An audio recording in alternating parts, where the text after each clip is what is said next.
acontecendo? Essa bagunça e tudo isso não reflete aí para as eleições de 2026? O que vocês acham? Não tenho a menor dúvida que esse episódio do IOF é mais um episódio que desgasta a imagem do governo, né? E a credibilidade, principalmente, né? Eh, o Haddad me parece assim, ele é o mensageiro de ideias ruins do Lula, e as ideias próprias dele são ruins porque ele é fraco tecnicamente, né? Assim, a história do IOF é de um amadorismo que, assim, poucas vezes eu vi na vida, né? Pegou o Banco Central de surpresa. Qualquer pessoa que entende um pouquinho de mercado financeiro, né, se ele tivesse, vamos dizer assim, alguma interlocução com o mercado financeiro, a pessoa pode entrar na discussão, o governo não deve se ajoelhar a Faria Lima, mas assim, é o que vai, isso vai impactar o câmbio, isso vai impactar os juros. As pessoas precisam ter algum tipo de sensibilidade, alguém que vai entender o impacto disso. O impacto é relevante, né? Esse IOF, a pessoa fala, é um ajuste. Eles obviamente constroem sempre uma narrativa de que, já foi mais alto, no outro governo era mais alto. Não, precisa ter uma justiça de correção, porque aqui era mais alto, então eu vou ajustar. Não é um aumento, é um ajuste e tal. Sempre existe uma narrativa para justificar alguma besteira que eles fizeram, né? Mas a verdade é que isso tem muito cara, né, de um controle de capitais. Assim, depois, assim, saem as primeiras notícias, depois a gente vê que a própria imprensa noticiou que eles tinham uma preocupação com fuga de capitais. Então, o IOF é uma forma de você evitar, né, as pessoas comprarem dólar. O dólar, ele impacta muito também a questão da inflação, né? Então, é, e fica sempre travestido dessa história de que é um imposto que vai afetar essencialmente as pessoas mais ricas, ou as empresas que vão mandar remessas para fora. Mas a verdade é que isso impacta a sociedade como um todo, né? Não adianta. Se a pessoa, se fica mais caro mandar dinheiro para fora, ou enfim, importar, vender serviços, fazer uma remessa, isso vai impactar, né, as empresas em contratar menos ou mais gente. Então, assim, me surpreendeu assim muito, né? Assim, eu cheguei a comentar assim há umas 2 semanas atrás, eu falei assim: "Olha como o mercado melhorou no Brasil, e olha como faz muito tempo que o Haddad não fala todos os dias na televisão", né. Ou seja, esse governo, ele faz tanta besteira, né, tanta atrapalhada, que só de ele não falar ou não fazer nada, o mercado já melhora, né. O juro caiu esse ano. Se a gente for olhar um pouco também o comportamento do mercado como um todo, né, num período, vamos dizer assim, mais de silêncio, tudo um pouco melhorou, né? O dólar se acomodou aí nos 5,60, nos 5,70. Também, obviamente, tem uma questão aí de dólar mais fraco no mundo, que dá para a gente falar depois. Mas o juro no Brasil se acomodou, né? O juro nesse ano já caiu mais ou menos 200 bips. E a bolsa andou, né? Também andou um pouco, né? Teve, vamos dizer assim, menos ruído para que as coisas caminhassem para um nível de acomodação maior. Aliás, acomodação é uma palavra que eu acho que eu odeio, porque eu vejo o Haddad falando isso o tempo todo, né? Acho que eu tenho que parar de usar. Sim. Mas a verdade é que, assim, a política aqui no Brasil, infelizmente, assim, me parece, com tudo isso que eles têm feito, que a tendência é que a popularidade fique cada vez pior, né? Então isso pode ser bom para a classe de ativos no Brasil, né? Pode ser bom para a bolsa, pode ser bom para o câmbio, pode ser bom para um momento de queda de taxa de juros, né? Logo que saiu, existe toda uma discussão, né, se o Banco Central vai subir um pouco mais uma vez o juro para depois ficar parado durante algum tempo, né? Acho que o balanço aí de notícias é que lá fora o mercado está um pouco mais estressado com toda essa questão tarifária, né, de que se a gente vai ter uma recessão, se a gente vai ter eventualmente um dólar mais fraco de verdade. Mas o fato é que depois dessa do IOF, se de fato eles não voltarem atrás, o mercado já botou na conta que isso é de uma forma tão recessiva que você não precisaria ter mais um aumento de 0,25 na próxima reunião, né? Então você já na próxima reunião você já não teria aumento. Ou seja, um ministro que entende um pouquinho, né, da causalidade entre você aumentar impostos e gerar algum tipo de contração econômica, né?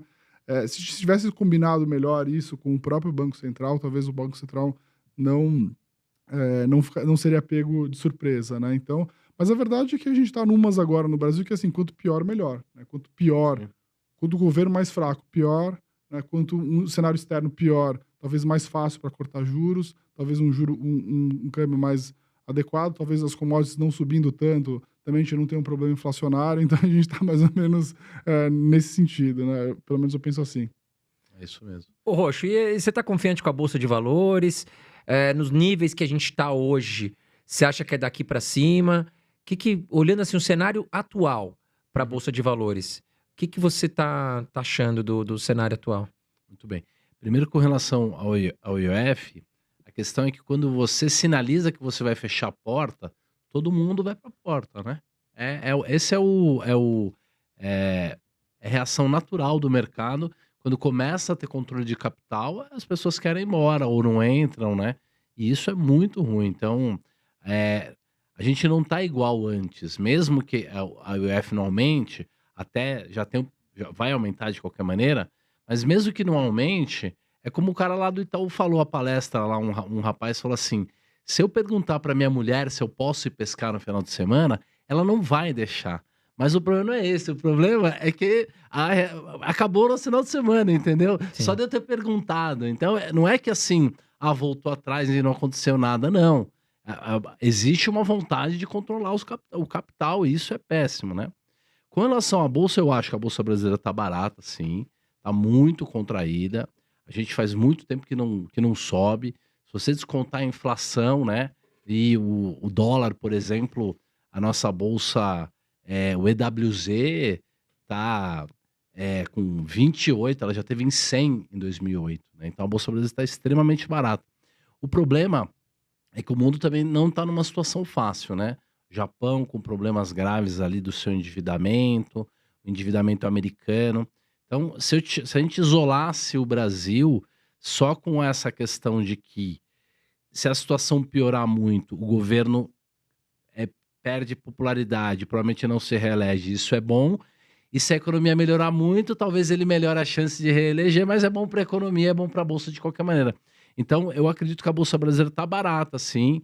A gente vê isso por vários pontos de vista. O problema é que os Estados Unidos vai ter uma dificuldade muito grande de rolar suas dívidas, né?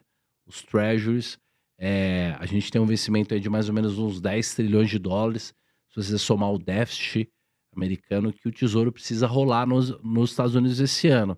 E os juros estão difíceis de cair lá, né? Então vai ser bem estressante. E aí a gente tem entre setembro e outubro aprovação do orçamento na Câmara, tem também o teto, a dívida que vai bater no teto lá, vai precisar fazer uma aprovação de um novo teto. Tudo isso é bem estressante. A gente já tem uma recessão lá fora meio encomendada. Agora com a questão das tarifas também, né? O Trump volta a tarifa, mas o chinês, alguém que vai montar um negócio e vai fazer um contrato com uma empresa chinesa, não vai fazer agora, porque não sabe o que vai acontecer amanhã.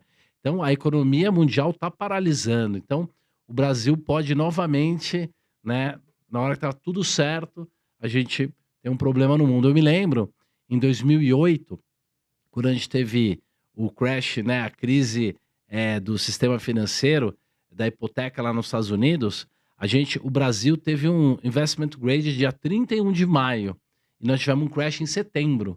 E aí eu tinha um estagiário, o Caio Chatar, ele comprou Vale acima da máxima.